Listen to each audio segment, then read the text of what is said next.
今天杰夫跟大家去分享一下，为什么你的杀球总是软绵绵的，或是你的杀球有一点速度，但是有却非常容易的挡掉，没办法打出具有进攻性的杀球。跟我们同学去分享如何把你的杀球做好，以及我们常见错误又是哪些，还有我们到底该如何在实战当中可以更高效的得分。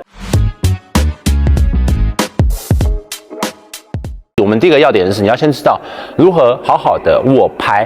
大部分的同学呢会出现一个情况，就是我想杀球，我想用力，所以你就会拿起来，我抓得很紧。在做握紧这个过程中，你们会是握死。你要握得好，但是你握死的话，会让你的手的动作变得不灵活，僵硬住了。我们在握的时候呢，就很有诀窍了。我们要注意一下，我们在握的过程中呢，杰夫会建议是这样拿的。很多同学可能会变成是这样拿。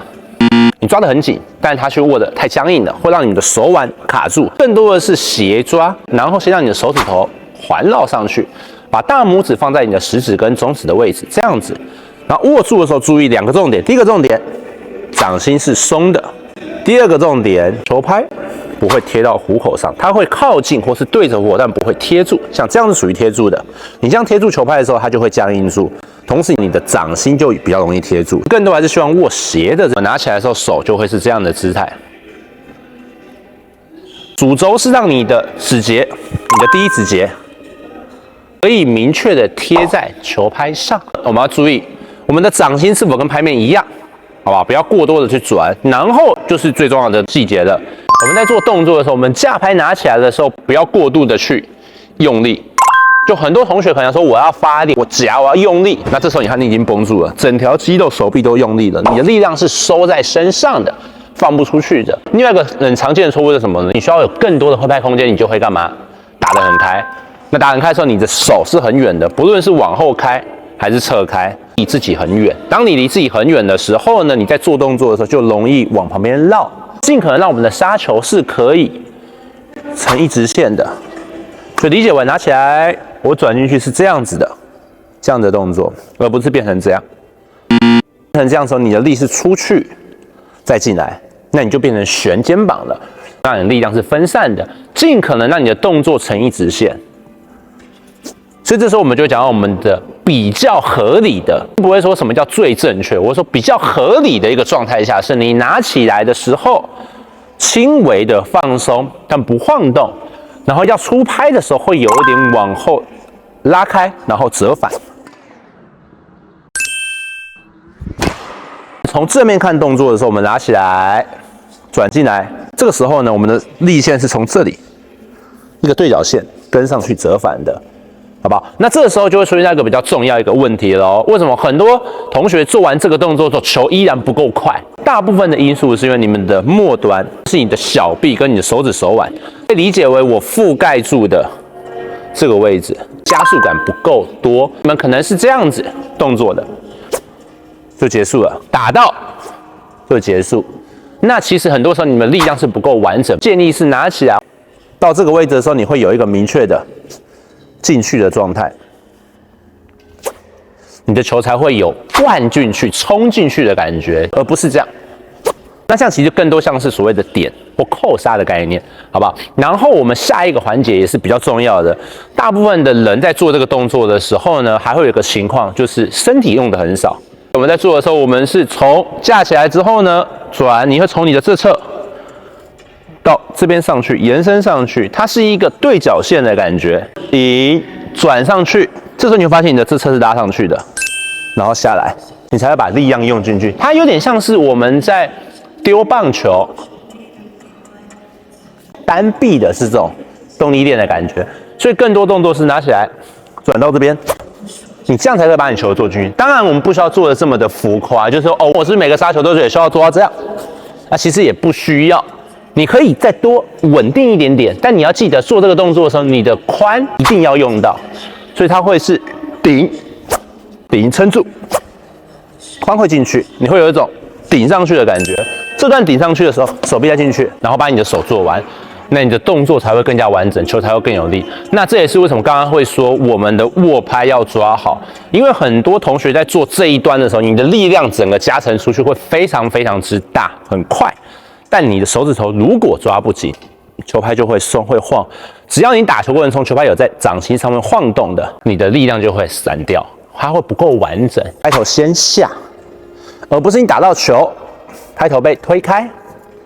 如果你感觉你打到球的这种，那你的力量就松掉了。还有个动作很容易力量也散掉，架起来上去之后要挥了，你的肚子掉了，你往身上收。我们在做这个动作的时候，你更多是要往前放进去，撑起来。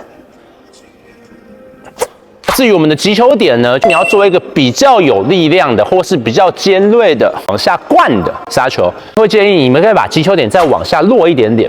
假使说原本我们是习惯在这个位置杀球，那你今天要更有力量感，你可以再把它往前落一点点。所以平常我们可能看球是这样看的，我们在做杀球的时候可以稍微这样看一点，这球就会比较尖锐，比较具有进攻性。那我们在打这个球的时候呢，不用害怕说你球会不会因为这样子所以过不了网，其实不太需要，因为你不是直接往下挥，你还是往前挥的。那利用这样的方式呢，就可以把你的球打得出去，一样有力量、有进攻性，而且不容易挂网。我们在实战当中该如何去使用它？很多同学会容易，我很有体力，我就一直杀，哐哐杀，猛猛杀，一直杀，一直灌，但是杀不死人。或者是有一些同学说，那我就没什么力啊，我杀一两拍我就累了。关键点就是你先让对手有点晃动，有点摇动，有点不舒服。最简单的逻辑就是，你先让他转身。以单打为例，上去我刚挑完，我被动挑完要回来准备的时候，啪，球就下去了。你看，我是从这个位置转到这里，我就不好接了，因为我的人在晃动。又或者是我今天这个地方勉强救到一个高远球，打完回来准备，啪，打我的反拍，我也不好接，因为我的人在转动。只要它的髋在不断的转动，或者是身体在上下起伏，这个时候再打他的另外一侧，他就会不好防守，不好借力，他人是晃动的。又或者是说跳上去，准备要防守的时候，球突然打到他的近身的位置，他也会非常不好防守。在打单打的过程中，多一点点近身的可能性跟选择性，让他的手来不及拿上来，那这些都是可以得分的一些依据。肯定会有人说，那我打双打，那打这些地方，它不就更好守吗？你就要更注意你钻的位置了。比如说以我为例，我双打的时候，我就很喜欢杀人家高的位置，杀这里。为什么？他今天上去防守，挑起来准备要接，啪冲上来，他是被挤到、被压迫到的。那你的球只要是够冲，有球速、有质量，钻进去。那他也是不好防守，你可以很好去衔接下一拍进攻。所以我们在实战运用当中的时候，你就要记得几个重点。第一个重点是，他在防守的时候呢，让他去转身。以单打为例，转身多，重心起伏，不论是前后起伏也好，或者是近身的起伏也好，都是可以得分的手段。如果是双打来讲的话呢，你更多是去钻他的所谓的球梦点、格子握的位置，让他手不好拿，让他重心朝下的时候往他胸口钻，他的球就更容易往上浮。这时候你的前排搭档也好，或是你中场在补第二颗杀球也好，都会非常容易得分。以上呢，就今天节目跟大家去分享我们的杀球如何透过更高效的正确动作，让你更有进攻性，以及更好去利用在实战当中。有什么问题的话，我们都可以在评论区留言，让节目知道你们遇到哪些问题，我们又如何去改善你们其他的技术动作。下回见，拜拜。